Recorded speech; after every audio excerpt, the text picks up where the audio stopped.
오늘 하나님께서 우리에게 주시는 말씀은 요한 1서 1장 5절부터 7절까지 말씀입니다.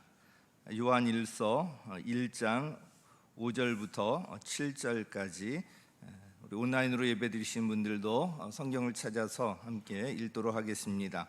요한 1서 1장 5절부터 7절까지 우리 자리에서 일어나셔서 모두 함께 합독했으면 좋겠습니다. 요한 1서 1장 5절부터 7절까지 우리 한 목소리로 같이 합독하도록 하겠습니다. 시작. 우리가 그리스도에게서 들어서 여러분에게 전하는 소식은 이것이니 곧 하나님은 빛이시요 하나님 안에는 어둠이 전혀 없다는 것입니다. 우리가 하나님과 사귀고 있다고 말하면서 그대로 어둠 속에서 살아가면 우리는 거짓말을 하는 것이요 진리를 행하지 않는 것입니다. 그러나 하나님께서 빛 가운데 계신 것과 같이 우리가 빛 가운데 살아가면 우리는 서로 사귐을 가지게 되고 하나님의 아들 예수의 피가 우리를 모든 죄에서 깨끗하게 해 주십니다. 아멘.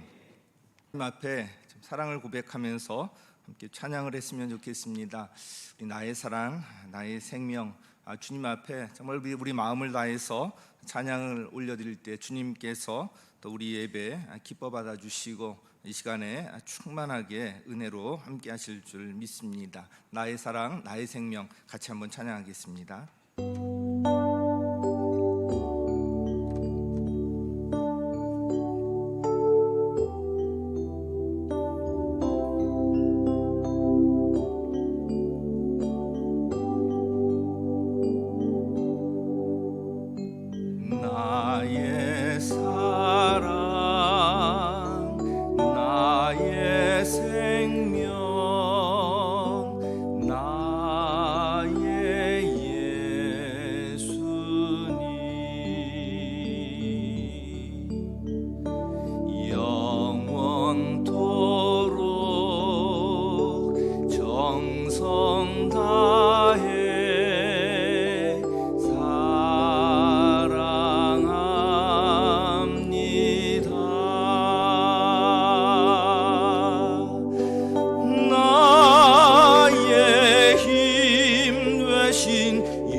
다시 한번 찬양합니다.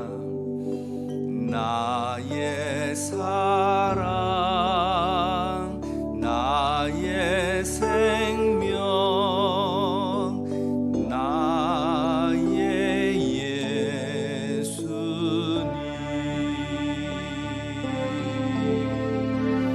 영원토록 정성 다해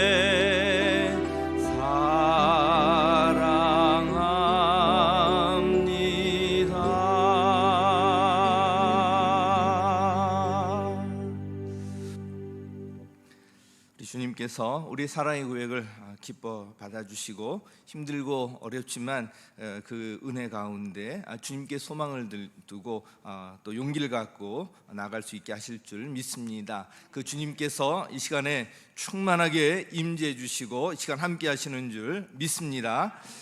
오늘 설교 제목은 그 주님의 빛 가운데 살라는 것입니다. 요한일서를 설교하고 있는데 그 쓴 목적이 1장 4절에 잘 나와 있습니다. 1장 4절에 보면 이 글을 쓴 목적이 우리 서로의 기쁨이 차고 넘치게 하라는 것, 우리 서로의 기쁨이 차고 넘치게 하려는 것이라고 말씀하고 있습니다. 그래서 지난주에 행복하십니까? 라는 제목으로 1절에서 4절까지를 본문으로 참 행복의 비결이 어디에 있는지 이어간해서 말씀을 드렸습니다. 그 비결의 첫 번째로 생명이신 예수님을 영접하라고 말씀을 드렸습니다. 예수님을 영접했음에도 삶 속에서 이 행복을 누리지 못하는 분들이 계신데요, 그 이유는 주님 안에서 사귐이 없기 때문입니다. 그래서 참 행복의 두 번째 비결로 주님 안에서 서로 사귐을 가지라, 이것을 말씀을 드렸습니다. 오늘 설교는 바로 이 두 번째 비결과 관련이 있습니다. 예수님을 믿는다고 하면서도 신앙생활에 기쁨을 누리지 못하는 분들이 계십니다. 행복을 누리지 못하는 분들이 계신데 왜 그럴까요? 한마디로 사귐이 없기 때문에 그렇습니다. 교회 생활하면서도 기쁨이 없다면 그것은 바로 이 사귐이 없기 때문에 그렇습니다.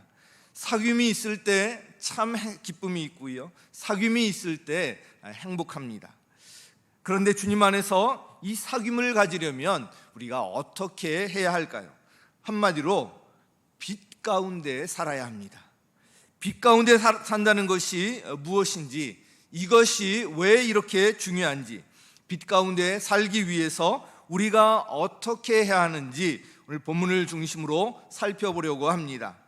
먼저 사귐을 하나님과의 사귐, 그리고 공동체 안에서 서로 사귐이라는 두 가지 측면에서 살펴보고요, 마지막으로 그 구체적 적용에 관해서 말씀을 드리도록 하겠습니다. 오늘 설교의 초점은 바로 이 적용에 있다는 것을 미리 말씀을 드립니다. 첫 번째로, 이렇게 우리가 빛 가운데 살게 되면 빛이신 하나님과 친밀한 사귐을 가질 수 있습니다. 우리 같이 읽겠습니다. 시작. 이 사귐이 있을 때 기쁨이 온다고 하잖아요. 빛이신 하나님과 친밀한 사귐을 가질 수 있습니다. 5절 같이 읽겠습니다. 시작. 여러분에게 전하는 소식은 이것이니 곧 하나님은 빛이시요 하나님 안에는 어둠이 전혀 없다는 것입니다. 아멘. 하나님은 뭐라고요? 빛이시다. 성경에 보면 하나님께서 어떤 분이신지 딱 한 단어로 짧게 이렇게 말씀하고 정의하고 있는 구절들이 있는데요, 예를 들면 하나님은 영이시다, 또 하나님은 사랑이시다, 이런 것도 있잖아요. 여기 보면 오늘은 하나님은 빛이시다라고 말씀하고 있습니다. 빛은 어둠과 대조되는 말입니다. 어둠의 일들에 관해서는 제가 굳이 일일이 언급하지 않아도 다 아실 것입니다. 어둠은 은밀한 곳입니다. 몰래 어떤 일들을 도모하는 곳입니다. 죄의 유혹이 있는 곳이 바로 이 어둠입니다. 그런데 이 빛은 이런 어둠과 같이 있을 수가 없습니다. 공존할 수가 없습니다. 그래서 본문에서도 하나님 안에는 어둠이 전혀 없다고 말씀하고 있는 거예요. 하나님 안에는 어둠이 전혀 없습니다. 그러므로 예수님을 영접하여서 하나님의 자녀가 된 사람은 어둠에 있는 것이 불편해야 해요. 왜냐하면 내 안에 빛이신 주님께서 계시기 때문에 그렇습니다. 예수를 믿고 하나님의 자녀가 되었음에도 불구하고, 이렇게 교회 다님에도 불구하고 혹시 나는 어둠이 너무 편해, 이런 분 계시지 않나요? 나는 죄 가운데 있는 게 너무 편해. 만약에 이런 분들이 계신다면 이건 좀 문제가 있는 것입니다. 정말 예수님을 영접했는지 점검해 보아야 하는 것입니다. 이런 분들은 하나님과 사귐을 가질 수가 없습니다. 하나님은 빛이시기 때문에 그렇습니다. 그럼에도 어둠 속에서 살아가면서 하나님과 사귀고 있다고 한다면 그것은 둘 중에 하나예요. 거짓말을 하고 있거나 착각하고 있는 것입니다. 우리가 신앙생활을 하면서도 이 착각 속에 사는 경우가 참 너무나도 많습니다. 자기가 너무나도 신앙생활 잘하고 있는 것으로 생각하는 분들이 의외로 많은데 착각인 경우가 참 많다는 것입니다. 그래서 6절 말씀에 이렇게 기록하고 있습니다. 같이 읽겠습니다. 시작. 사귀고 있다고 말하면서 그대로 어둠 속에서 살아가면 우리는 거짓말을 하는 것이요 진리를 행하지 않는 것입니다. 자, 만약에 우리가 하나님과 사귀고 있다고 하면서 어둠 속에서 살아간다면 거짓말하는 거라는 거예요. 진리 가운데 행하지 않는다는 것입니다. 예를 들어서 예수님을 믿는다고 하면서도 여전히 불륜을 저지르고 있다면 이게 말이 되겠습니까? 단호하게 끊어야죠. 예수님을 영접했다고 하면서도 여전히 도박장에 가고 마약을 하고 이런 악습을 하고 있다면 이건 말이 안 되잖아요. 벗어나야죠. 예수님을 믿는다고 하면서도 여전히 이런 어둠 가운데 있다면 하나님과 사귀기가 힘듭니다. 당연히 그런 삶에 참 기쁨은 없는 것입니다. 하나님과 사귐을 가지려면 이런 어둠에서 벗어나야 합니다. 물론 우리 스스로 이런 어둠의 일들에서 벗어나는 것이 쉬운 일은 아닙니다. 그러나 빛 가운데 나오면 해결됩니다. 왜냐하면 빛이신 주님께서 도와주시기 때문에 그렇습니다. 여러분이 밤에 집에 들어갔는데 깜깜하잖아요. 그러면 들어가자마자 어떻게 하시죠? 스위치를 켜시잖아요. 그죠? 스위치를 켜. 빛을 비추면 어둠은 싹 사라져 버려요. 빛을 비추면. 그러면 우리가 빛 가운데 살려면 빛이신 하나님 앞으로 가까이 나와야 하고요. 이렇게 빛 가운데 살 때 하나님과 친밀한 사귐을 가질 수 있습니다. 여러분 동의하시죠? 네, 아멘. 자, 하나님 앞으로 나와야 되고요. 하나님과 이런 친밀한 사귐을 가질 수가 있고요. 우리가 빛 가운데 살 때 또한 두 번째로 주님 안에서 서로 참된 사귐을 가질 수가 있습니다. 우리 같이 읽겠습니다. 시작. 네, 우리 7절 말씀 같이 읽겠습니다. 시작. 우리가 빛 가운데 살아가면 우리는 서로 사귐을 가지게 되고, 자, 우리가 빛 가운데 살아가면 서로 사귐을 가지게 된다, 이렇게 말씀하고 있습니다. 성경은 보면요, 이 공동체를 아주 중요시합니다. 신앙은 주님과 개인적이고 인격적인 만남이 중요하지만 동시에 공동체 안에서 다른 사람과의 만남과 관계가 중요합니다. 하나님 자체가 공동체로 존재하세요. 우리가 믿는 하나님은 그냥 단일하게 홀로 계시는 분이 아니라 삼위일체 하나님이세요. 유일하신 삼위일체 하나님을 우리가 믿고 있는데 성부, 성자, 성령 삼위가 사랑 안에서 하나가 되는 공동체를 이루고 계십니다. 그 삼위일체 하나님을 이 땅에 구현해낸 가장 우리가 모델이 되는 것이 바로 교회입니다. 교회는 바로 삼위일체 하나님의 영성을 구현해 보이고 이것을 보여주는 것이 바로 이 교회라는 것입니다. 그래서 이 공동체성을 굉장히 중요시합니다. 성경에서 중요하게 등장하는 개념들이 있잖아요. 사랑하라는 것, 서로 사랑하라 하잖아요. 용서하라, 서로 용서하라고 하잖아요. 섬기라는 것, 이 말들 보면 다 공동체를 전제로 하는 개념들입니다. 그래서 우리 교회 공동체를 한 몸으로, 우리 각 성도 한 사람 한 사람을 각 지체들로 이렇게 표현하고 있지 않습니까? 오늘 본문에서도 이 서로 사귐에 대해서 말씀하고 있고요. 앞에서 언급한 요한일서를 쓰는 목적에서도 우리 서로의 기쁨이 차고 넘치는 것, 우리 서로의 기쁨, 이란 표현하고 있는데 이것을 보더라도 하나님께서 우리 공동체에 관심을 갖고 계시고요, 중요하게 생각하시는지 잘 알 수가 있습니다. 그런데 공동체 안에서 이런 참된 사귐이 가능하려면요, 그 공동체가 작아야 합니다. 많은 사람들 가운데서도 사귐을 물론 가질 수가 있지만 친밀한 사귐에는 한계가 있고요, 피상적일 수밖에 없습니다. 그냥 눈인사 정도만 하는 관계에 그칠 수밖에 없습니다.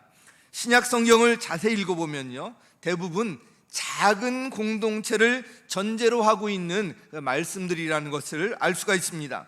그것은 바로 이 신약 교회가 가정교회였기 때문에 그렇습니다.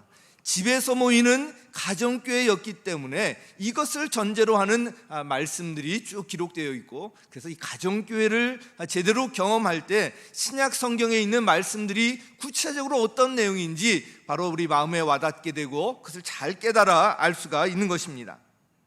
성경에서 말씀하고 있는 주님 안에서의 이 참된 사귐은요, 목장과 같은 작은 공동체에서 가능합니다. 신약 성경 말씀은 이 공동체를 경험해 보지 않고서는 제대로 이해할 수가 없고요, 그 말씀의 은혜와 능력도 사실 제대로 경험할 수가 없습니다. 목장에서 서로 자신을 오픈하고 서로를 위해서 섬기고 기도하는 가운데 하나님의 놀라운 치유와 능력을 경험할 수가 있습니다. 공동체 안에서 우리가 빛 가운데 산다는 것, 공동체 안에서 빛 가운데 산다는 것, 바로 이런 공동체에 참여해서 자신을 오픈하는 것입니다. 자신의 문제와 약함을 공동체 가운데 오픈할 때 그 공동체 안에서 치유와 변화를 경험할 수 있고요, 뿐만 아니라 그럴 때 그 안에서 친밀한 사귐이 가능합니다. 자신을 오픈하기 전에는 어둠을 지배하는 사단에게 매이게 됩니다. 거기에 꽉 잡혀 있는 거예요. 기쁨이 없고요, 무에 눌려 있는 것입니다. 그런데 공동체 안에서 자신을 오픈할 때 그 자리에 임재해 계신 그 빛이신 주님께서 도와주시기 때문에 자유함을 얻을 수가 있습니다. 성경을 읽으면 읽을수록 성경에서 말씀하는 이 교회는 목장과 같은 친밀한 가족 공동체를 지향하고 있다는 것을 알 수가 있습니다. 그런 공동체에 초대교회와 같은 하나님의 능력이 나타나고 그런 교회를 이루는 것이 하나님의 뜻이라고 저는 분명히 확신하고 있습니다. 우리 7절 말씀 전체를 다시 한번 읽어보겠습니다. 시작. 빛 가운데 계신 것과 같이 우리가 빛 가운데 살아가면 우리는 서로 사귐을 가지게 되고 하나님의 아들 예수의 피가 우리를 모든 죄에서 깨끗하게 해 주십니다. 아멘. 바로 예수 그리스도의 이 보혈의 능력이 있기 때문에 그런 모임 가운데 깨끗이 씻음을 받고요, 치유를 받을 수가 있는 것입니다. 목장은요, 예수님의 이 피로 사신 공동체에 있기 때문에 주님의 임재 가운데서 주님께서 그 안에서 각 사람을 깨끗하게 하시고요, 치유하시고 도와주십니다. 죄로 인해서 왜곡되어 있는 성품의 문제를 다듬어 주십니다. 그리고 이 관계의 어려움을 갖고 있는 이 문제들도 그 안에서 해결해 주십니다. 그러므로 빛 가운데 산다는 것은 목장과 같은 작은 가족 공동체에 참여하는 것이고요, 그 안에서 빛이신 주님의 임재 가운데 서로 친밀한 사귐을 갖는 것입니다. 이런 친밀한 사귐 가운데 하나님의 놀라운 능력을 경험할 수가 있는 것입니다. 동의하시면 아멘 하시기 바랍니다. 아멘. 자, 그러면 여기에 우리가 동의하고 아멘 하지 않았습니까? 그러면 적용에 관한 것인데, 그럼 빛 가운데 살기 위해서 우리가 어떻게 하는가, 여기에 대해서 좀 말씀을 드리도록 하겠습니다. 그러니까 이미 알고 있는 말씀들이지만 잘 정리하면서 가슴에 또한 새기셨으면 좋겠습니다. 빛 가운데 살기 위해서는 먼저 이 주님과 사귐이 필요하다는 것, 이것을 인정해야 돼요. 그리고 공동체 안에서 서로 사귐이 필요하다는 것, 이것도 인정해야 합니다. 그러려면 자신이 빛 가운데 살고 있다는 이 착각에서 벗어나야 합니다. 주님과 빛 가운데 가지도 아니하고 공동체 가운데 빛 가운데 나가지도 아니하고, 그러면서도 자신이 신앙생활을 잘하고 있다, 주님과 사귐 가운데 잘 사귀고 있다, 공동체 안에서 잘 사귀고 있다, 이렇게 생각하는 것은 거의 착각이라는 것을 알아야 되고요, 여기서 벗어나야 한다는 것입니다. 우리 육신은 그대로 두면 편한 쪽으로 가게 되어 있습니다. 신앙생활도요, 편하게 하려고 하게 되어 있습니다. 내가 상처받지 않으려면 다른 사람과 엮이면 안 돼. 그러면서 나는 예배만 드리고 그냥 빠져나오는 거야. 이러면서 자신을 합리화합니다. 그 안에서 변화는 거의 일어나지 않습니다. 변화와 성숙, 예수님을 닮는 것 일어나기 거의 불가능합니다. 사실은 이것은 속는 것이고 착각하는 것입니다. 사단은요, 여전히 세상에 영향력을 행사하면서 인간을 유혹하고 있기 때문에 인간은 그대로 두면 편한 곳을 찾고요, 어둠의 일을 생각하고 어둠에 빠지기 쉽다는 것입니다. 그러므로 우리는 먼저 이런 착각에서 벗어나야 하고요, 이런 어둠의 일들을 단호하게 끊어야 합니다. 어떻게 해야 할까요? 우리는 흔히 이런 기도를 하고 이렇게 선포하기도 합니다. 어둠은 물러가라. 어둠은 나사렛 예수 그리스도의 이름으로 물러날지어다. 물러갈지어다. 이런 기도도 물론 선포기도 필요하지만, 그런데 그것보다 더 근본적인 방법이 있습니다. 제가 미국에 가서 얼마 안 되었을 때 참 기겁을 했던 적이 있습니다. 바로 이 바퀴벌레 사건입니다. 아시는 분도 계시죠? 제가 제일 싫어하는 벌레가 바퀴벌레입니다. 그런데 이 미국의 바퀴벌레는 굉장히 큽니다.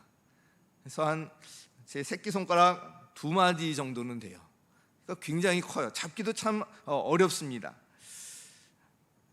집에서 바퀴벌레가 나오면 그럼에도 불구하고 어쩔 수 없이 그 처리하는 것은 저였습니다. 아이들은 아직 어리고 그걸 아내에게 맡길 수 없기 때문에 제가 바퀴벌레를 그렇게 싫어하면서도 제가 바퀴벌레를 처리하는 거예요. 그래서 연구를 해서 어떻게든 바퀴벌레를 처리하려고 굉장히 애를 썼던 그런 기억이 나는데요. 그런데 어느 날 밤에 자다가 목이 말라서 물을 마시려고 주방으로 나왔습니다. 깜깜하기 때문에 이제 불을 켰는데요, 그 순간 바닥에서는 놀라운 광경이 벌어지고 있었습니다. 지금 생각하니까 한 수십 마리 되는 것 같은데 10마리도 넘는 큰 바퀴벌레들이 쫙 모여 있다가 불을 켜는 순간 쏜살같이 싱크대 미치고 어디로 이제 막 숨어 들어가는 거예요. 막 정신없이 기어 들어가는 거예요. 얼마나 놀랐던지 지금도 생생하게 기억이 납니다. 그 바퀴벌레로 고생하다가 우리 교회에 그때 바퀴벌레 특효약을 권사님들이 팔고 계셨는데 그 약을 가져다가 발랐더니 저희 집은 바퀴벌레가 그 다음부터 없어졌었습니다. 옥수교회가 대단한 교회예요. 네. 그런데 그 일을 통해서 제가 확실히 깨달은 것이 있었습니다. 어둠은 빛을 비추면 물러가는구나. 빛을 비추면 그냥 한 방에 해결되는구나. 그러므로 우리가 어둠을 물리치고 주님과 사귐을 가지려면 우리가 빛 가운데 나가면 됩니다. 공동체 안에서 서로 사귐을 가지려면 바로 빛의 공동체 가운데로 나가면 되는 것입니다. 그러면 어둠이 물러가고 빛 가운데 살 수가 있는 거예요. 빛 가운데 살 때 우리가 참 세상이 줄 수도 없고 알 수 없는 참 기쁨과 평안, 행복을 우리가 경험하며 살 수가 있는 것입니다. 자, 그 구체적 적용을 위해서 몇 가지 말씀을 드리도록 하겠습니다. 그 첫 번째는요, 진리의 말씀이 선포되는 곳으로 나와야 한다는 것입니다. 우리 같이 읽겠습니다. 시작.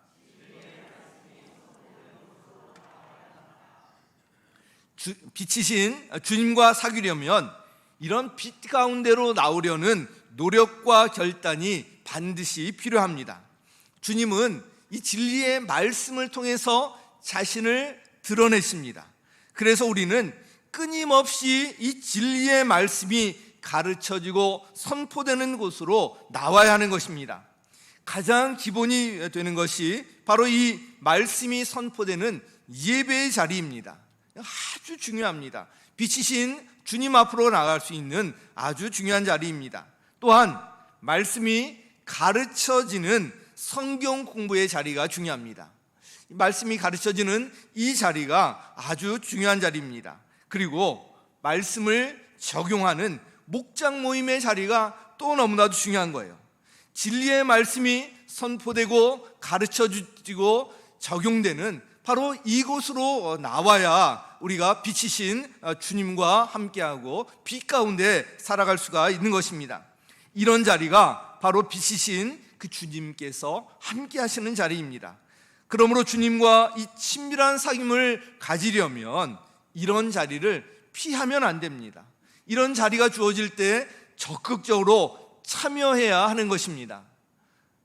여러분 여기 동의하시면 아멘 하시기 바랍니다. 적용에 관한 것이기 때문에 우리가 한번 여기에 대해서 깊이 생각하고 좀 노력해야 되는 거예요. 안 되더라도 노력하고 결단하고, 이것이 우리 생명의 길이기 때문에 그렇습니다. 자, 두 번째는요, 서로 사귐을 갖는 곳으로 나와야 합니다. 우리 같이 읽겠습니다. 시작. 자, 이 신약교회는 아주 모이기에 힘쓰는 교회였습니다. 성전에 날마다 모이고요, 집집이 돌아가면서 모였습니다. 주님 안에서 이 서로 사귐을 가지려면 이렇게 서로 사귐을 갖는 곳으로 나와야 하고요, 모이기에 힘써야 하는 것입니다. 우리 사도행전 2장 46절 말씀 우리 함께 읽도록 하겠습니다. 시작. 날마다 한 마음으로 성전에 열심히 모이고 집집이 돌아가면서 빵을 떼며 순전한 마음으로 기쁘게 음식을 먹고 하나님을 찬양하였다. 네, 기쁘게 음식을 먹고, 여기까지고 하나님을 찬양하였다는 47절에 이어지는데, 우리 교회에서 이런 서로 사귐의 장이 바로 어디죠? 목장이에요. 목장 모임이에요. 우리 사랑하는 여러분, 목장 모임에 꼭 참여하시기 바랍니다. 신약교회가 그렇게 능력 있고 힘이 있었던 것이 바로 가정에서 모이는 이 가정교회에 모이기에 힘썼기 때문에 그렇다는 것을 알 수가 있습니다. 그래서 목장은 여러분 자신을 위한 거예요. 나 자신을 위한 것이 바로 이 목장 모임인 것입니다. 더 나아가서 목장 모임에 참여해서 서로 자신을 오픈해야 친밀한 사귐이 가능합니다. 처음부터 이렇게 되기는 어렵지만, 이렇게 되기까지 또 시간이 필요하지만 이것은 굉장히 중요합니다. 그래서 목장에 지속적으로 참여하며 관계가 형성되는 것이 중요합니다. 그리고 이렇게 되기까지 우리가 기다릴 줄 알아야 합니다. 목장 시작하자마자 뭐가 잘 되고 막 그러는 것 같지만 이 단계를 반드시 거쳐야 하는 것입니다. 자신을 오픈하는 것을 힘들어하는 분들도 계십니다. 자신을 그러나 오픈해야 치유가 되고요, 자유를 얻게 됩니다. 감추고 드러내지 않을 때 그 사단이 붙잡고 있는 거예요. 어둠이 붙잡고 있는 거예요. 그러나 빛 가운데 오픈할 때 사단은 더 이상 힘을 쓰지 못하게 됩니다. 오픈할 때가 되었음에도 불구하고 서로 오픈하고 있지 아니하면 그 안에서 갈등을 일으켜서라도 서로를 드러내도록 하십니다. 그래서 목장에 갈등이 일어나면 아유, 이 목장 은혜가 없네 하면서 아유, 다른 목장 가야지, 이렇게 생각하시면 안 돼요. 그때가 기회인 거예요. 자신의 실체를 빛 앞에서 드러나게 하는 순간이 그 순간이에요. 감춰져 있던 것이 드러나는 거예요. 그러면서 치유의 기회를 그때 주시는 것입니다. 그러므로 이런 갈등이 있을 때 피하면 안 되고요, 거기에 적극적으로 직면해 나가야 하는 것입니다. 이렇게 갈등이고 힘들수록 더 목장을 사모하고 참여하는 것입니다. 그럴 때 그 안에서 자신의 모난 성품이 다듬어지고요, 예수님을 닮아 성숙하게 되고요, 그 안에 서로 용납하면서 친밀한 사귐이 가능하게 되는 것입니다. 이 공동체 함께 하는 것이 참 능력이 있다는 것이 이번에 성경 읽기를 하면서도 제가 느끼는 것입니다. 우리 목자 목녀님들과 목자 목녀 한 60명 정도 함께 우리 성경 구약부터 신약까지 매일매일 성경 읽기를 하고 있습니다. 그래서 성경을 읽도록 또 음성 녹음 파일을 보내드리고 올려드리고, 이것을 다 들었으면 거기에 다 들었다는 그런 표시를 하고 이러면서 가고 있는데요, 거의 60명 전부가 지금 100몇십일을 지났는데 계속 이것을 해오고 있습니다.